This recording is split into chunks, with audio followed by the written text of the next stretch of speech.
Miss হবে না আপনার পছন্দের টিভি শো। দেখুন জি5 অ্যাপে একদম ফ্রি। পাগল হয়ে গেছো তুমি, পাগল হয়ে গেছো। আগেও তো ছিলাম, এখনো একটু একটু আছি তোমার জন্য, তোমার প্রেমে। ওই শাড়িটা আমি কোনোদিনও পরবো না। কেন গো, তোমার পছন্দ হয়নি? বলো না মাসিমণি, কেন পড়তে চাইছিলে না? ওটা কি তোমার পছন্দ হয়নি? হ্যাঁ ঠিক বলেছিস, ওই শাড়িটা আমার একদম পছন্দ হয়নি। আর কি রে, তখন থেকে তো তুই আমার সাথে কথা বলে যাচ্ছিস, এদিকে তোর বাঘ মামাকে দেখেছিস? এতদিন তোকে ছেড়ে আছে, ওর কিন্তু খুব মন খারাপ করছে। দাঁড়া, বেচারাকে তোর কাছে এনে দি। এই নে তোর বাঘ মামা। বাঘ মামা, আমি কিন্তু কথা রেখেছি, তোমার কাছে চলে এসেছি। তুমি খুশি হয়েছো তো? তুই তো একটা সোনা মেয়ে, তুই তো সবসময় তোর কথা রাখিস।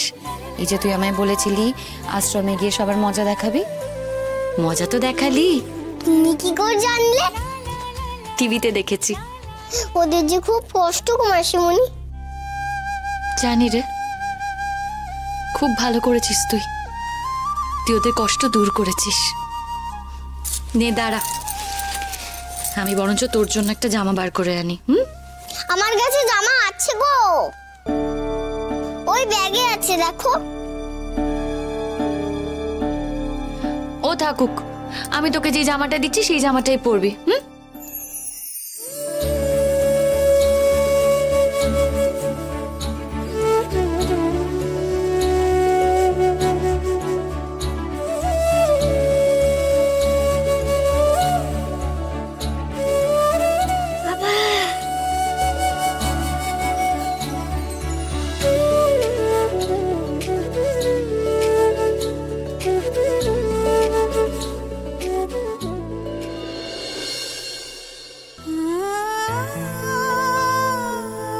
এতে আমার মায়ের ছোঁয়া আছে, কি সুন্দর নকশা করে, দেখো। আমার মা সেলাই করেছে বোধহয়।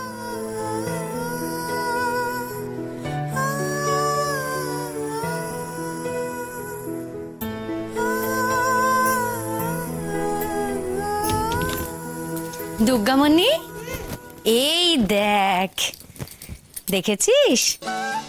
দেখ তো পছন্দ হয়েছে কিনা। এই দেখ, খুব সুন্দর হয়েছে, দেখি। এই জামাটা যখন পরবি না, তোর আমার কথা মনে পড়বে। এই জামাটা আমি নিজের হাতে তোর জন্য বানিয়েছি। সত্যি? এই কাঁথাটা কি আমার মা নিজের হাতে বানিয়েছিল? কি রে দুর্গামণি, কি ভাবছিস? জানো মাসিমণি, আমি না একটা কাঁথা পেয়েছি ওই আশ্রমের অফিস ঘরে। কি কথা রে? ওতে জড়িয়েই তো আমার মা আমাকে আশ্রমে রেখে গেছিল মনে হয়।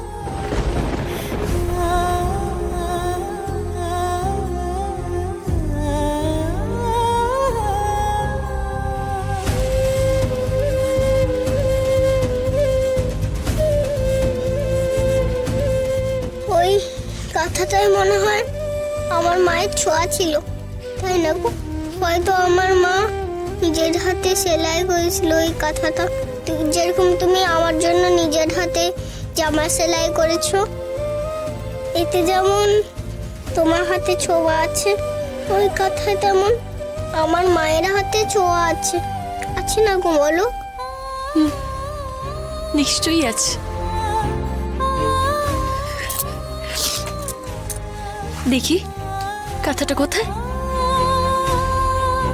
ব্যাগের মধ্যে।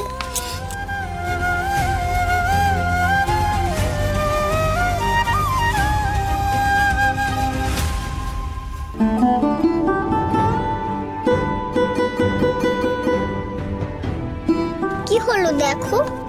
না থাক, ওই কাঁথাটা ছোবো না। দাদা, আমি বের করে দিচ্ছি। মা থাক, ওই কাঁথাতে তো তোর মায়ের হাতে ছোঁয়া আছে। আমি ছুলে যদি ওই ছোঁয়াটা নষ্ট হয়ে যায়, তাই থাক, দেখবো না।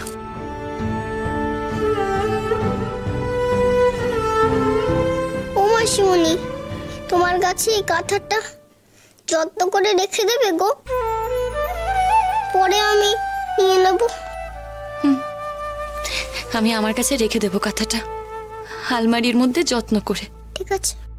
তোর যখন ইচ্ছে হবে ওই কাঁথাটা ছুতে আমাকে বলিস, হ্যাঁ? আমি তোকে কাঁথাটা বের করে দেব।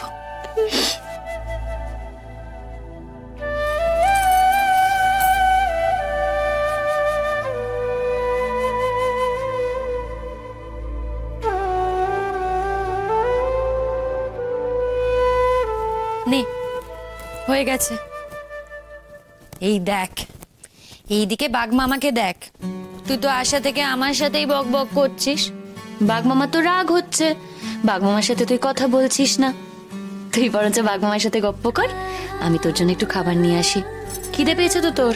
হ্যাঁ, খিদে পেয়েছে, কিন্তু বাঘ মামারও খিদে পেয়েছে। ও বাঘ মামা, তোমারও খিদে পেয়েছে বুঝি? আচ্ছা ঠিক আছে, আমি দুজনের জন্যই খাবার নিয়ে আসছি। হ্যাঁ,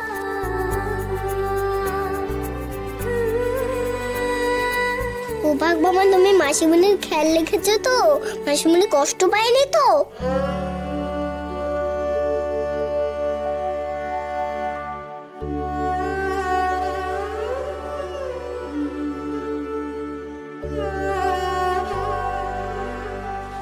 দেখেছিস? হ্যাঁ, আমি কেমন বোকা।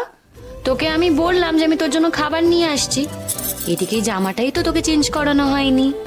চল তোকে চেঞ্জ করিয়ে নিয়ে আসি। হ্যাঁ চলো।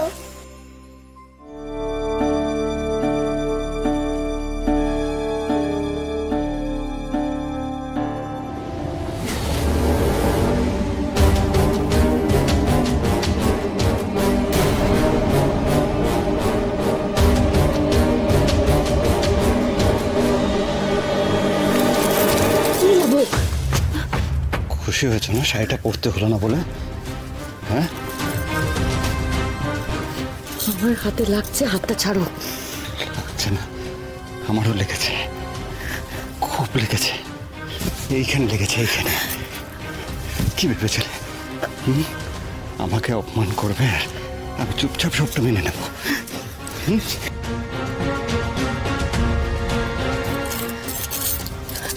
নীলাভ, ছাড়ো, আমার লাগছে। ছাড়বো না। কি করবে তুমি? কিচ্ছু করতে পারবে না। তোমার কিচ্ছু করার ক্ষমতা নেই, তাও তুমি আমার সঙ্গে খেলছো। কি ভেবেছ? হ্যাঁ, শাড়িটা নষ্ট হয়ে গেল বলে তুমি জিতে গেলে? না গায়ত্রী, আমি কোনোদিন কোনো খেলায় কাউকে জিততে দিইনি।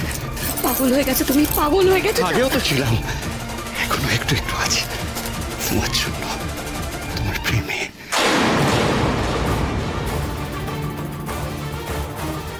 নীলাভ, আমার হাতটা ছাড়ো, আমার কিন্তু বিয়ে হয়ে গেছে। কেন বিয়ে করেছো তুমি? ছাড়ো আমাকে। জি5 ডাউনলোড করুন আর সব এপিসোড দেখুন একদম ফ্রি।